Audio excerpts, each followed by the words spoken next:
Selamat pagi para pemirsa, Bapak Ibu sekalian, salam fantastik. Kembali lagi dengan saya Stephen dalam acara Positive Parenting. Nah, banyak kita dari bagian guru dan orang tua kita tidak menyadarin, kadang kita banyak membuat kesalahan juga. Kesalahan memprogramming anak kita atau anak murid kita, sehingga mereka jadi tidak suka belajar, mereka menjadi benci belajar, atau bahkan nanti ke depannya bisa menjadi yang tidak sukses. Nah, saya akan menjelaskan topik hari ini tentang keyakinan atau pemrograman yang salah. Dulu pernah terjadi kepada saya kisah nyata hidup saya. Dulu waktu saya sekitar usia 6-7 tahun, waktu saya masih SD 2, saya les di rumah teman saya. Teman saya itu SD 3, saya SD 2. Nah, itu masih ingat waktu di bulan 6, waktu sekolah sudah libur, ya, daripada di rumah bengong, orang tua saya menyuruh kita ikut les. Nah, saya masih ingat waktu itu adalah mata pelajaran matematika. Ya, gurunya ngajarin topik yang sudah lebih dari saya setahun. Kemudian tetangga saya itu sama-sama les dengan saya. Dia dengan cepat udah menyelesaikan semuanya, dan saya waktu itu masih stres, masih pusing gimana mencari jawabannya. Nah, kemudian nilai teman saya ini, tetangga saya itu nilainya 100. Nilai saya jeblok atau nilai saya merah. Kemudian guru les saya tuh masih ingat waktu itu dia langsung memarahin saya karena dia udah berusaha menjelaskan gitu ya, menghabiskan waktunya, tapi saya juga masih tidak ngerti. Maka beliaunya langsung marahin saya dan mengatakan, kamu ini kok bodoh sekali, kamu ini kok goblok sekali. Udah saya jelaskan berapa kali, lu lihat lu teman lu, ya, tetangga kamu, bentar ya udah ngerti, kok kamu ini kok susah kali. Nah, kata-kata goblok, kata-kata tolol, kata-kata bodoh itu langsung masuk ke bawah sadar saya. Sehingga pelan-pelan saya waktu saya masih kecil itu, saya sudah punya keyakinan yang salah. Nah, keyakinan saya tuh dimulai dari, ya mungkin saya dilahirkan dari keluarga yang tidak akademis, tidak pintar. Maka saya masih ingat waktu saya usia sekitar SD 4 gitu, saya mencari mama saya. Saya tanya mama saya, Mama, apakah kamu ini lulusan dari universitas? Nah, mama saya masih ingat waktu itu lagi masak. Waktu ditanya sama saya, beliaunya pucat dan menjawab, enggak, saya cuma lulusan SMA.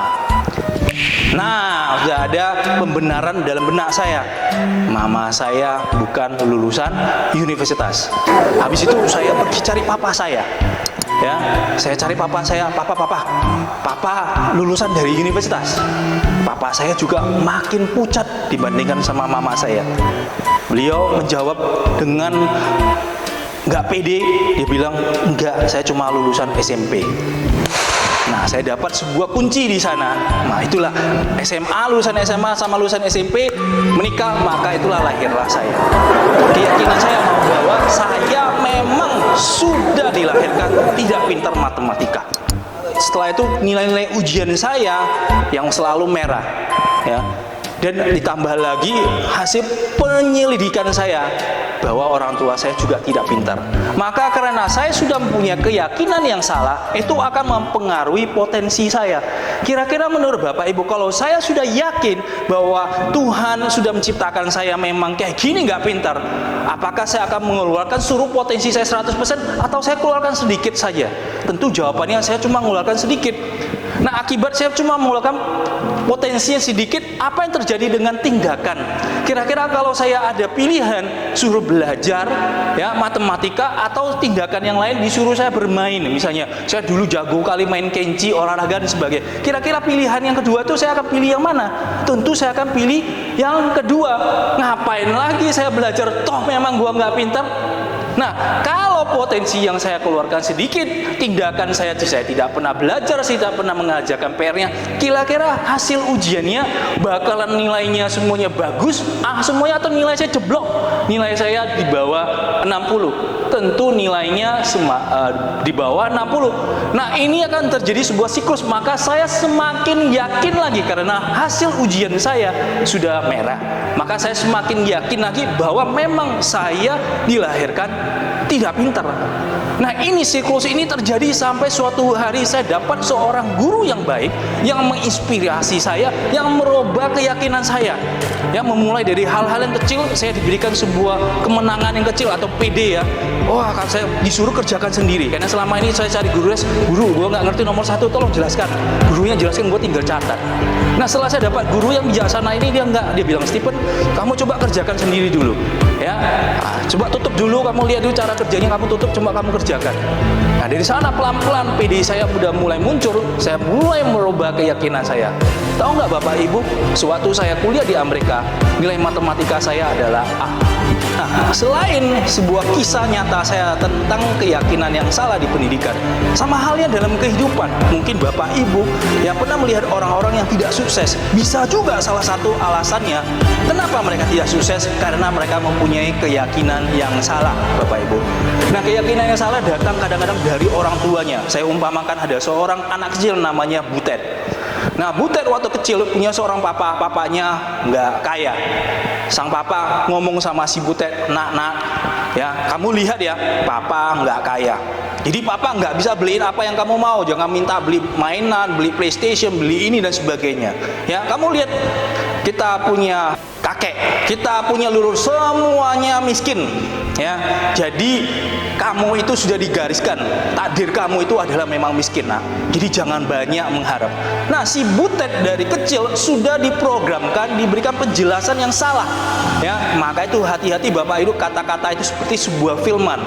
Ya, apalagi anak yang masih kecil itu dia langsung serap aja. Nah, karena sudah mempunyai keyakinan yang salah, kira-kira Bapak Ibu ketika diberikan kesempatan ya untuk memilih bekerja, belajar, atau bermain, kira-kira apa yang dipilih? Kira-kira menurutnya kalau mau bekerjanya itu apakah dia akan mengeluarkan seluruh potensinya? Atau dia cuma memberikan sedikit? Tentu sedikit. Karena dia bilang, ngapain gue curahkan semua potensi saya? Toh terakhirnya saya juga udah ditakdirkan miskin, udah di garis tangan saya. Nah, kira-kira waktu tindakannya, ketika ada kesempatan datang, misalnya interview, dapat kerja, atau ada pilihan pergi bermain gitar sama teman-teman, memancing, kira-kira dia akan pilih yang mana? Ya tentu dia akan berpilih yang bersenang-senang. Ngapain gua bersusah payah, ngapain saya belajar lagi untuk tingkatkan diri saya, toh nanti juga saya juga miskin. Nah, kalau dia udah punya keyakinan salah, potensi yang dikeluarkan pun sedikit, tindakannya pun yang selalu berseberangan, yang salah, kira-kira hasilnya dompetnya itu loh, dompetnya apakah tebel punya uang? Maka dompetnya tentu tipis, nggak punya uang. Maka semakin lagi dia yakin memang dia diciptakan atau dilahirkan dari keluarga yang miskin. Suatu hari dia sudah punya keluarga, dia sudah punya anak, kira-kira apa yang akan dikatakan kepada anaknya? Maka pemrograman yang salah itu dari leluhurnya, dari bapak mamanya, maka juga akan diturunkan lagi kepada anak-anaknya. Maka oleh sebab itu Bapak Ibu, berhati-hatilah apa yang Anda ucapkan, program apa yang Anda berikan kepada sang anak. Karena kadang-kadang tidak sadar apa yang kita ucapkan itu menjadi musibah atau malapetaka.